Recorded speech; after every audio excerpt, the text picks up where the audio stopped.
Welcome to South Africa Unfiltered. I am your host, Nontokozo Dazela, and today we have the pleasure of speaking to Mrs. SA Finalist Sibapiwe Hadebe. It is a pleasure to have you here. Please introduce yourself and tell us what you're about. Thank you so much for welcoming me, and thank you so much for having me today. It's such a pleasure, to represent my home province, and I'm so proud to be invited by you.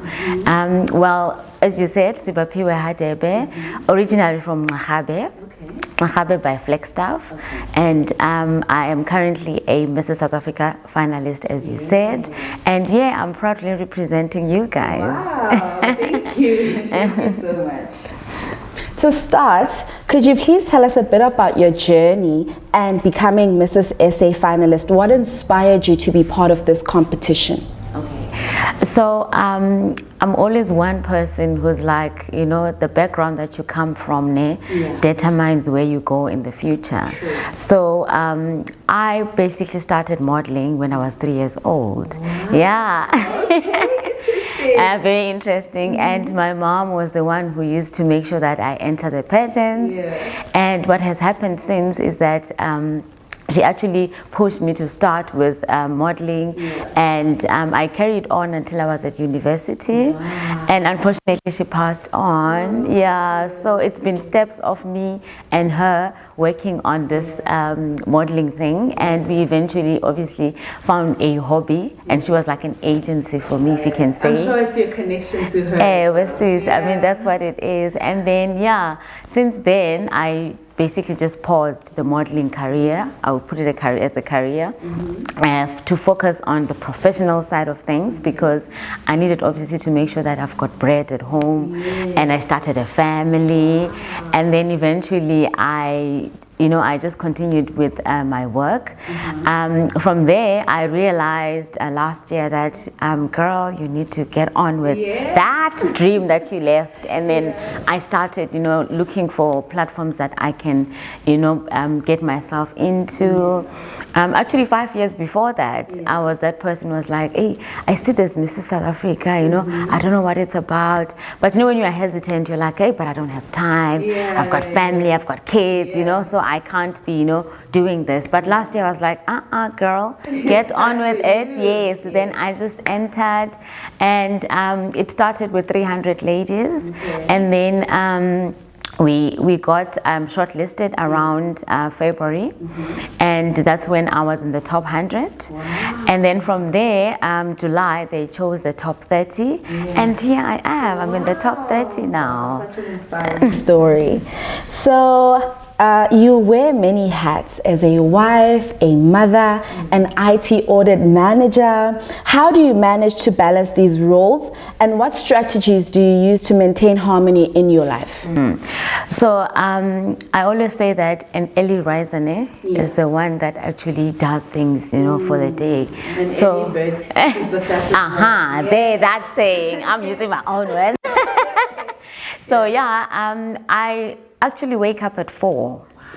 I wake up at 4, cook supper, because you need to take care of things, so you just need to do those things, and then I will go to work. So I work in Durban, and I stay in Pietermaritzburg, so I have to also factor the time of moving from PMB to Durban. So I'm that early riser, and obviously I've got someone helping me at home with the kids. I've got 3 kids. So I've got 3 kids, and I just need to make sure obviously they're taken care of.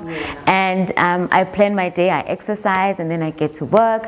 So one important thing that I can say is, because I am a planner for days, so I plan my day, I plan my week specifically, and just make sure that I execute everything that I plan.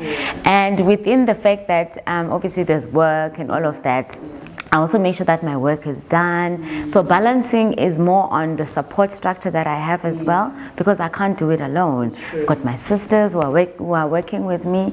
I've got my husband. My husband is very supportive also. Yes.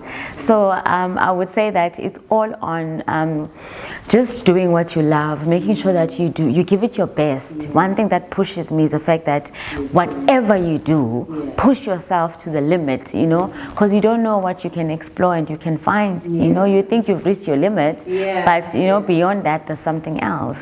So yeah. Wow. Okay. So, as an IT audit manager, your work is you work in a demanding field. Sorry.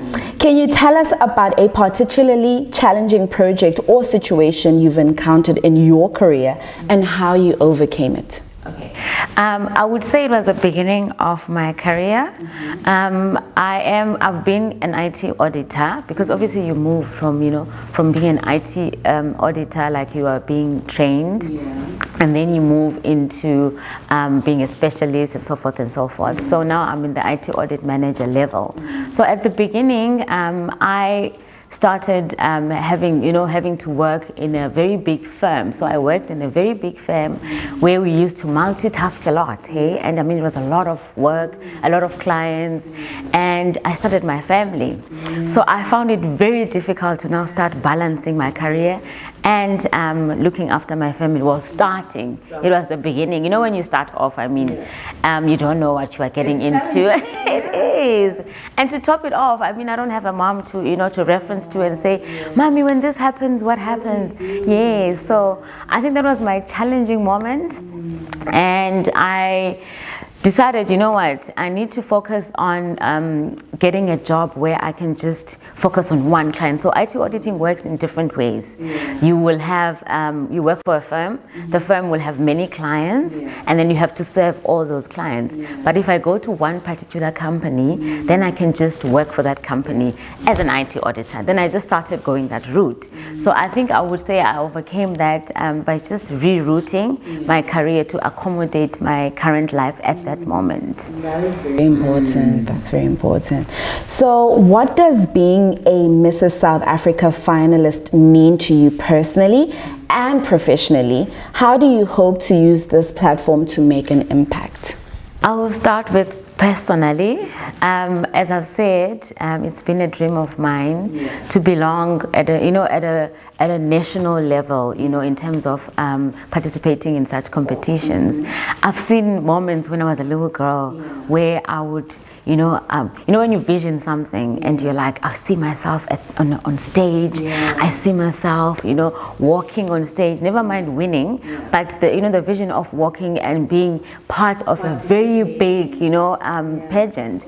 So I think for me personally, I'm getting to relive that. And I'm getting it to a point where I just need to be of an example, to other people by doing what I love and by inspiring others while putting a smile on other people, because you never know who you touch. Yes. And then professionally, I would say it's teaching me what it means to balance things.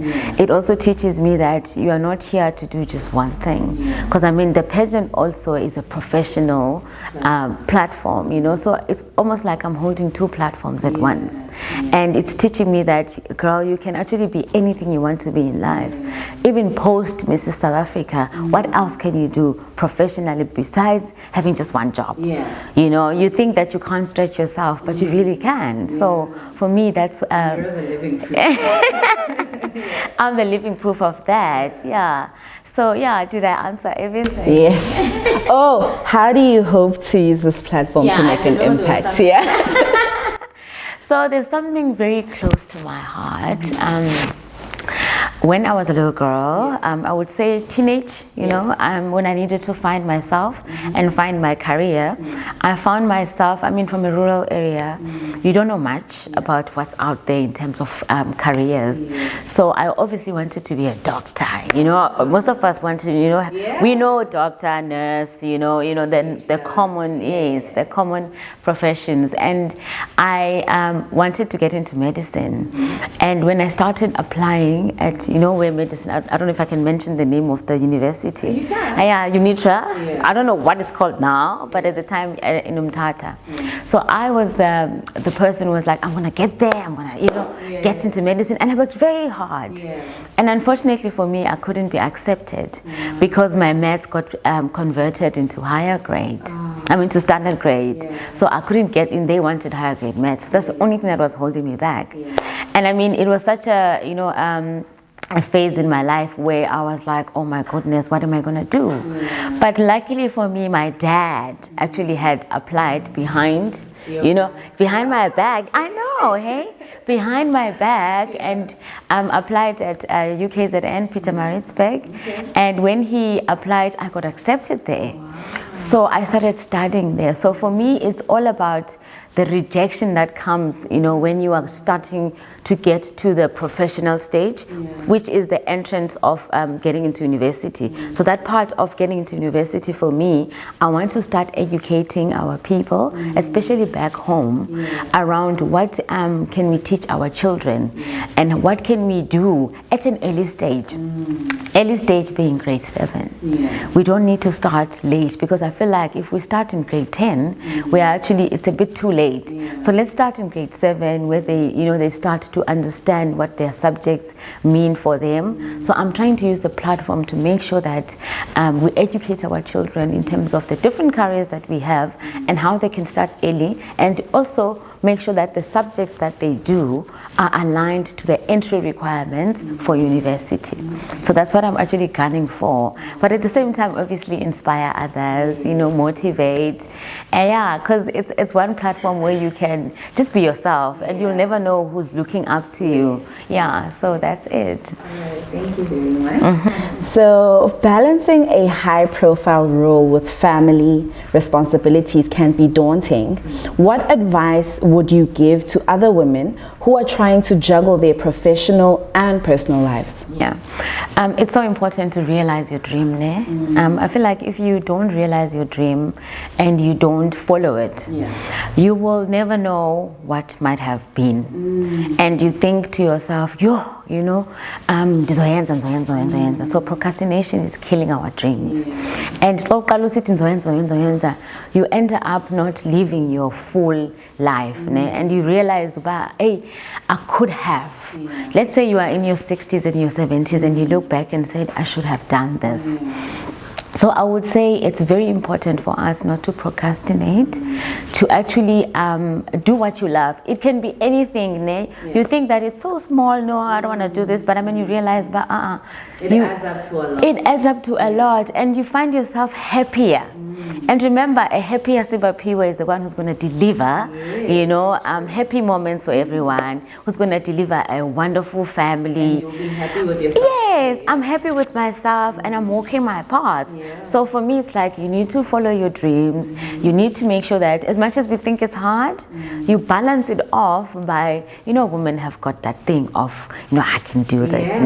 So I think we must use that strong character, that strong quality that we have as women. We can do anything and multiple things at a time. So I would say just go for it. So can you share a moment from your life that you found particularly meaningful or inspiring? I think for me it was the time when I was called on stage, Mrs. South Africa.